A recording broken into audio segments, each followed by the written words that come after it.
दोन्ही हात कमरेवर ठेवायचे आहेत आणि सावकाश दोन्ही पायाचे जे अँकल जॉईंट आहेत ते अँकल जॉईंट वर करायचे आणि खाली करायचे आहेत.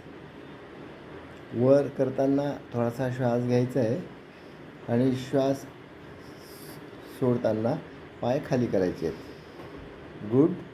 1 2 3.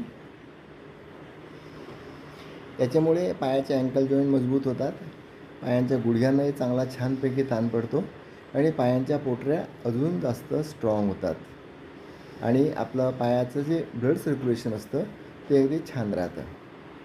Easy mind therapy counselling centre, Sheetal Patil, yoga therapist.